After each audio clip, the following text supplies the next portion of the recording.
All right. Meanwhile, we want to report what's going on in China. The country has sentenced a 78-year-old American citizen to life in prison on, get this, spying charges.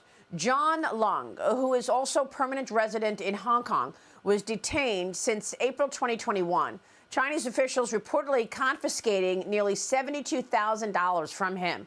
Joining me right now is the Gatestone Institute senior fellow and the author of The Coming Collapse of China and the Great U.S.-China Tech War, Gordon Chang, back with us this morning. Gordon, this is really rich. The Chinese Communist Party has been implementing a surveillance program on America through a surveillance balloon, taking secrets of our military back to Beijing in real time, through, as we're told, TikTok, through all other means, and yet they actually imprison an American citizen on spying charges? Yes, especially for the past half decade, China has been doing this. And as we saw with the raid on Minsk Group in March and the subsequent raids on Capvision and Bain, China has essentially criminalized regular business information gathering. And when the counter-espionage law goes into effect on July 1st, which is actually already being implemented, we are basically going to see China just jailing anybody it wants in the business community. You know, people should not remain in China. It's extremely dangerous because everyone can be taken off the streets, like John Lung.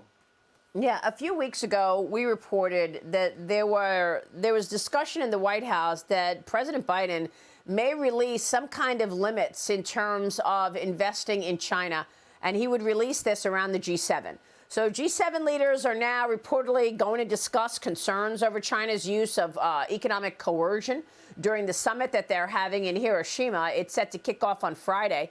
G7 finance leaders stopped short of mentioning China as a threat in their joint pledge announced over the weekend following 3 days of talks, Gordon. So they basically, tiptoe around communist China.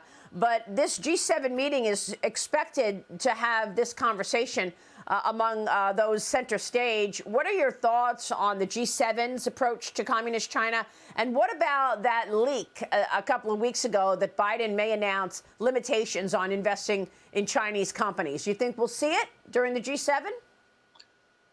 You know, I would hope so, Maria, because this should have been issued some time ago. I mean, this would be substantial, and we American companies just should not be investing in Chinese companies of any sort, especially in the high-tech and AI areas. And this would be significant. But these rules have been long delayed, and probably they've been watered down in those conversations that Commerce has been having with industry. But, it really was pathetic. And that's the only word that I can think of. When the G7 finance ministers issued their statement on Saturday, it was obviously about China, but they could not use the word China. And that really shows, I think, that the failure of the West and the United States to lead.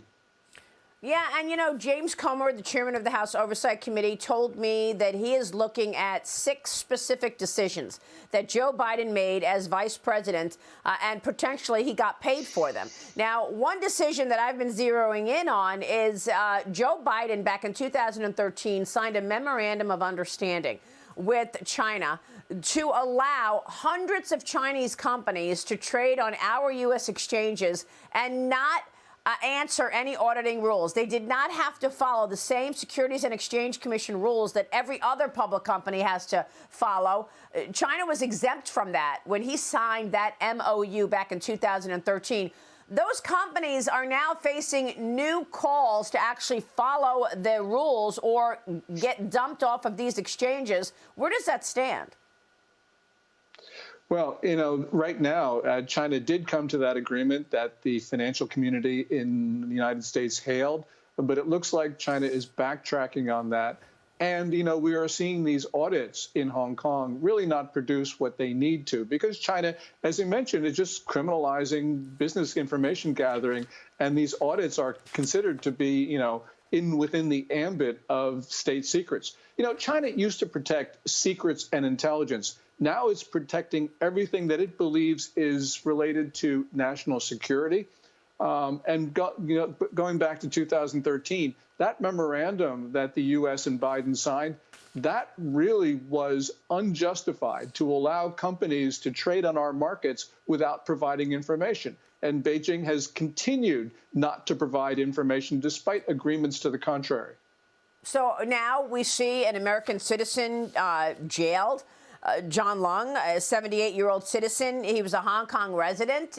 And is there any, blowback that would come from this? The fact that this is an American citizen and he's in prison in China for spying, no less? Well, what's going to happen will be companies will not invest in China with new money. And I think they will not, CEOs just won't travel to China because they realize that they are at risk.